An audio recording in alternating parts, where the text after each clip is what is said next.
PM, PO, DevOps, UI/UX, vous n'êtes peut-être pas familier avec ces termes, et pourtant ils sont les acteurs au cœur de la conception de vos applications. C'est d'ailleurs un défi lorsqu'on veut lancer son app, car comprendre qui fait quoi dans une équipe projet peut sembler complexe. Mais en réalité, c'est à votre portée, même si vous débutez dans le digital. Que vous soyez intéressé par l'apprentissage d'un de ces métiers du numérique, ou que vous cherchiez à comprendre à qui vous aurez affaire en passant par une agence ou un studio digital. Je suis Hugo Taché, associé chez The Project Company, et à la fin de cette série de vidéos, vous saurez exactement qui fait quoi au sein d'un projet digital. C'est parti!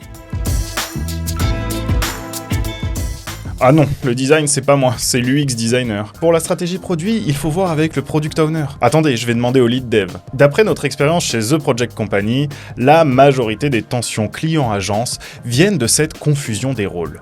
Et croyez-moi, on a vu des budgets exploser et des deadlines partir en fumée à cause de ça. Cette incompréhension peut transformer un projet digital prometteur en véritable cauchemar.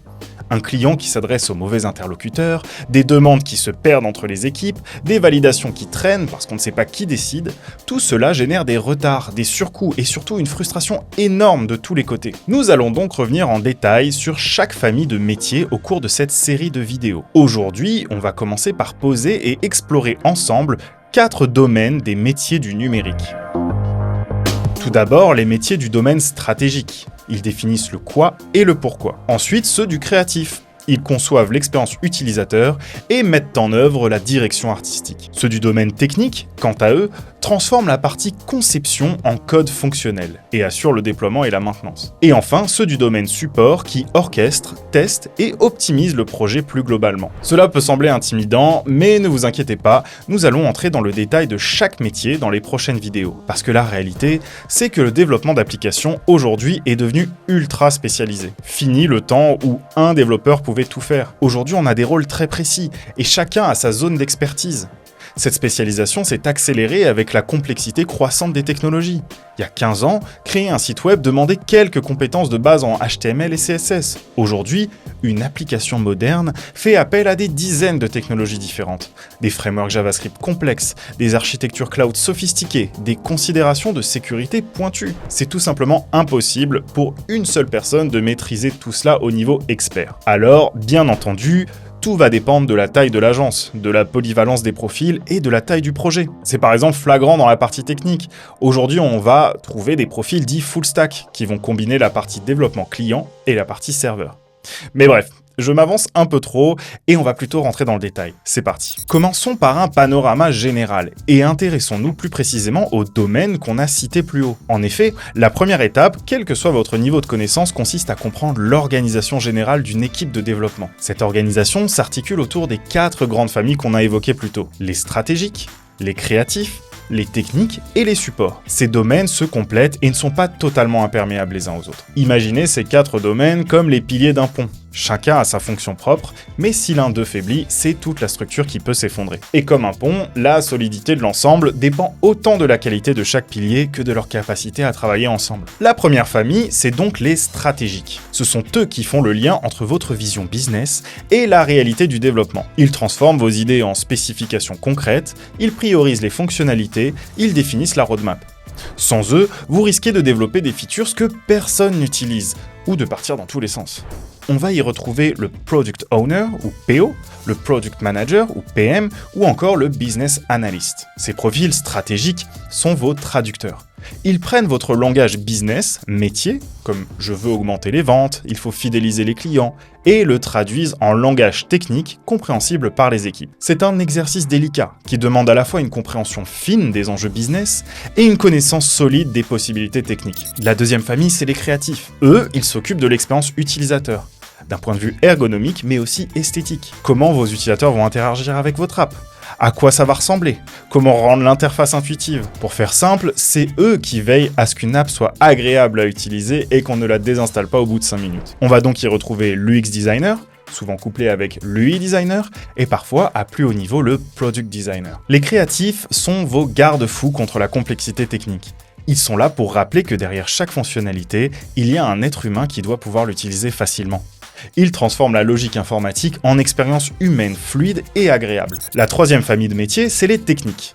les fameux développeurs. Ils transforment les designs et spécifications en code fonctionnel. Ils peuvent être full stack et donc avoir un large spectre d'intervention, ou bien experts et spécialisés en front-end, back-end, mobile ou infrastructure. Il y a de quoi faire. Les profils techniques, c'est le cœur battant de votre application. Sans eux, vous avez de beaux designs et une stratégie parfaite, mais rien ne fonctionne. Ils sont les artisans du numérique, ceux qui construisent ligne de code par ligne de code l'application que vous avez en tête. La quatrième famille, c'est les supports.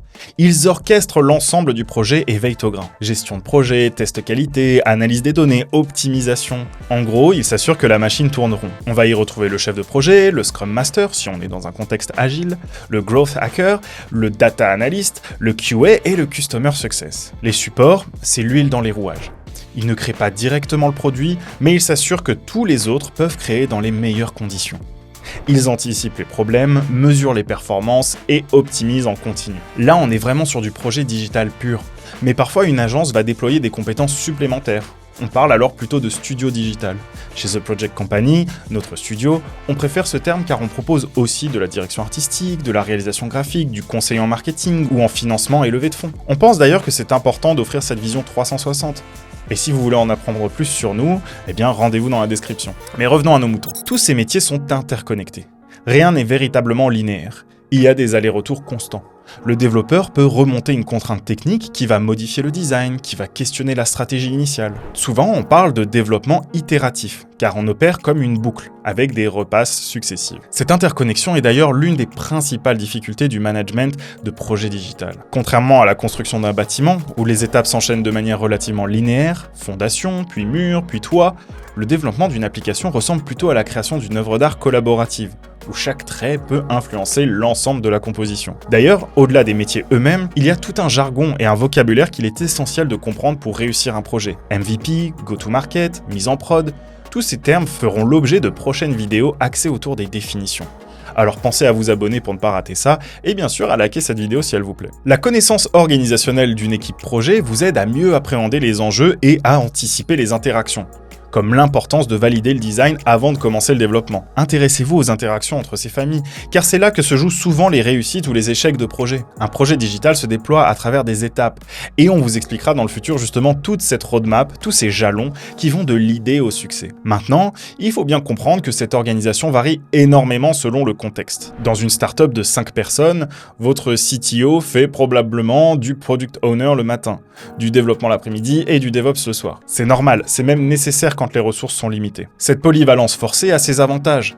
Une communication ultra rapide, des décisions prises en temps réel, une réactivité maximale.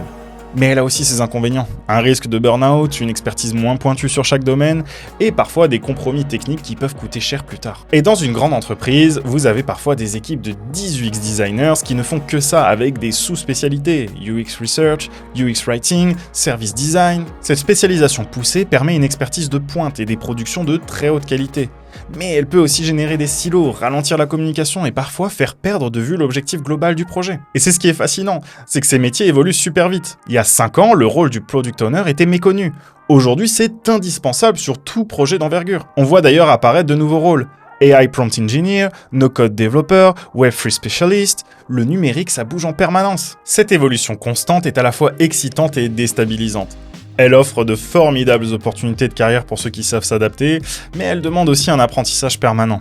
Ce qui était vrai il y a 3 ans peut être obsolète aujourd'hui. Bien entendu, n'hésitez pas à consulter la description et à entrer en contact avec nous si vous recherchez à être accompagné dans votre projet d'application ou son évolution. Vous y trouverez également des liens vers nos contenus. Dans les prochaines vidéos de cette série, nous allons plonger en détail dans chacun de ces domaines. Vous découvrirez les missions exactes de chaque métier, leurs outils de travail, comment ils collaborent et surtout comment bien travailler avec eux. Dans le prochain épisode, nous commencerons par les métiers stratégiques. Product Owner, Product Manager, Business Analyst. Vous comprendrez enfin qui décide de quoi et comment s'organisent les priorités dans le digital. Puis nous enchaînerons avec les créatifs, puis les techniques et enfin les supports.